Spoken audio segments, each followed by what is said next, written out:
마켓콕 헤드라인 시간입니다. 어제 장마감 이후부터 개장 전까지 중요한 소식들 함께 정리해 보겠습니다. 네, 오늘 첫 번째 소식은 단독 보도인데요. 이 정부가 정책 분야에서 한시적인 공매도 금지 조치를 지난주 월요일에 내놨었는데 이번에는 주식 양도세 완화 방안을 검토 중인 것으로 알려지고 있습니다.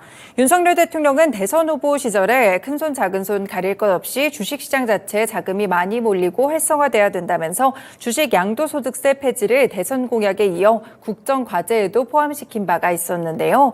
연말이면 대주주로 묶인 투자자들이 소득세를 피하려고 주식을 팔고 해외 시장으로 이탈하면서 주가가 대부분 하락하고 소위 이 개인 투자자들의 피해가 반복되는 현상을 막기 위해서입니다. 일단 현행법은 대주주 기준을 10억 원 투자자로 잡고 연말에 세금을 부과하게 되는데 시행령을 바꿔 대주주의 기준을 상향 조정하는 방안을 검토 중인 것으로 알려지고 있는데요.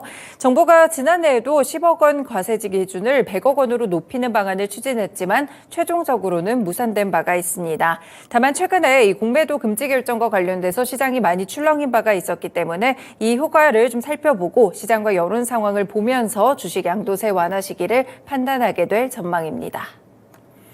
네, 두 번째 소식 보겠습니다.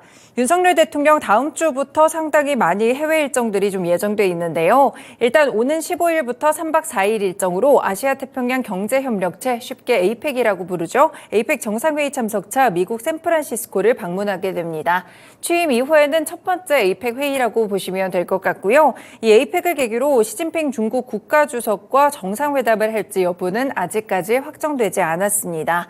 그리고 18일에 귀국을 한 뒤 20일부터 3박 4일간 찰스 3세 국왕의 초청으로 영국을 국빈 방문하게 되고요. 또 이제 2030 세계 박람회, 그러니까 엑스포 개최지의 결정을 또 앞두고 있는 상황이어서 23일부터 25일 프랑스 파리를 방문해 막판 부산 유치전을 펼치게 될 예정입니다. 윤 대통령은 다음 달 12일부터 13일에는 네덜란드를 국빈 방문한다는 점까지 함께 알아두시면서 이 관련된 일정들 그리고 정부 정책과 관련된 모멘텀들 시장에서 주목해 보시길 바라겠습니다. 네, 세 번째 소식입니다. 포스코 인터내셔널이 미국의 완성차 업체로부터 전기차 감속기용 부품을 1조 원어치 수주했습니다. 이 회사가 감속기 분야에서 대규모 공급 계약을 따낸 것은 이번이 처음인데요. 지금 미국의 완성차 업체와 내년부터 2032년까지 전기차 감속기용 기어를 납품하는 계약을 최근에 맺었다고 합니다. 이 업계에서는 해당 기업을 제너럴 모터스로 추정하고 있는데요. 일단은 기밀 유지 조건에 따라서 고객사를 밝힐 수는 없다라고 이야기를 했고요. 회사 측은 고객사가 요청했을 때 북미의 감속기 제조 공장도 설립할 계획입니다. 그리고 다른 미국 완성차 업체와도 구동 모터용 샤프트를 1,500억 원어치 공급하는 계약을 맺었는데 공급 기간은 내년부터 2031년까지입니다. 일단 포스코 인터내셔널은 국내 중소기업이 생산한 이들 제품을 미국 기업에 납품하게 되고요. 향후 고객사가 요청하면 이 중소기업과 북미의 감속기 제조 합작 공장을 설립할 계획도 있는 것으로 알려지고 있습니다. 현재 이렇게 감속기 시장 규모 자체가 2019년 1억 5,200만 달러에서 2023년에는 23억 달러까지 큰 폭으로 커질 것으로 예측되고 있는 가운데 긍정적인 대규모 수주 소식이 나왔습니다. 시간외에서도 포스코 그룹주들 움직였는데요. 대표적으로 포스코 인터내셔널이 상승했고요. 포스코 스틸리온, 포스코 홀딩스까지 함께 오늘 정규장 흐름 체크해 보시길 바라겠습니다. 네, 다음 소식입니다. 에코프로 머티리얼즈 지금 일반 청약을 어제부터 실시했는데요. 어제 첫날에만 5,500억 원이 넘는 증거금이 몰리면서 깜짝 흥행에 성공했습니다. 하루 동안 에코프로 머티리얼즈를 청약한 증거금이 5,551억 원으로 집계가 됐고요. 앞서서 기관 투자자 수요 예측에서 경쟁률이 17대 2대 1에 그쳤기 때문에 흥행에 실패했다는 평가를 받고 있습니다. 특히나 최근 가격 조정을 받은 2차전지 관련 종목들이 공모가 산정을 위한 비교 그룹에 포진하게 되면서 고평가 논란이 있었고요. 사실상 일반 청약 흥행도 어려울 것이라는 전망들이 있었는데요.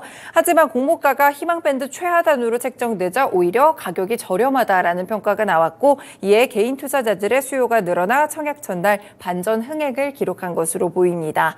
일단 에코프로 머티리얼즈 오늘까지 일반 청약을 거치고 오는 17일에 코스피 시장에 상장하게 되는데요. 상장 이후의 시총은 확정 공모가 36,200원 기준으로는 2조 4,698억 원이 되겠습니다. 네, 관련 종목으로 에코프로 그룹주들 오늘 정규장에서 체크해 보실 수 있겠고 실제로 이 소식에 이 시간외에서도 큰 폭의 상승세를 기록했다는 점 보시면 되겠습니다.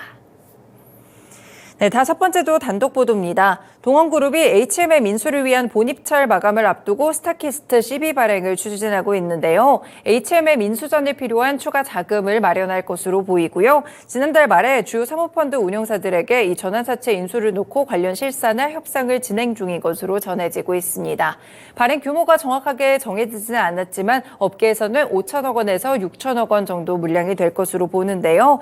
이 스타키스트가 미국의 참치캔 시장 1위 업체입니다. 지분 100%를 동원그룹이 인수한 바가 있었고요. 앞으로 향후에 스타키스트 IPO도 추진할 것으로 보입니다. 이렇게 IPO 같이 해서 이 자금을 모은 다음에 HMM과 관련된 이 인수 자금을 좀 마련할 것으로 보이는데요. 상반기 말 연결 기준으로 현금성 자산이 한 5,100억 원 정도가 됩니다. 그렇기 때문에 다른 하림이라든지 LX 인터내셔널과 비교했을 때 현금성 자산이 좀 부족하다 이런 평가를 받고 있는데요. 그래서 이런 여러 가지 이런 방향성을 통해서 현금 마련에 나서는 것으로 풀이되고 있습니다. 마지막으로 최근에는 실적 장세죠. 실적이 상당히 중요한데요. 파두 보시면요. 이 파두가 SSD 컨트롤러와 완제품 SSD를 주력으로 하는 기업입니다. 그런데 3분기 어제 장마감 이후에 실적이 나왔는데 실적 쇼크를 기록하면서 시간외에서 하한가에 들어갔는데요. 3분기 매출액이 3억 2천만 원 정도를 기록했고 이는 전년 동기 대비 97.6% 감소한 수치였습니다. 영업손실은 148억 2,100만 원을 기록하면서 마찬가지로 적자폭이 전년 동기 대비 커졌고요. 3분기 순손실만 143억 7,800만 원을 기록했습니다. 이 파두는 지난 8월에 코스닥 시장에 데뷔를 했고 이후에 주가 흐름이 상당히 좋았던 신상주라고 보실 수 있겠는데요.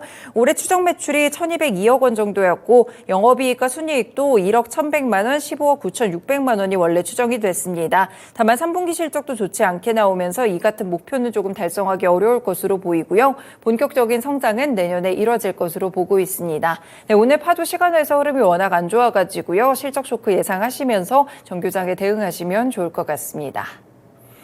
네, 이렇게 개장 전에 중요한 소식들 6가지 함께 정리해드렸습니다. 마켓콕 헤드라인이었습니다.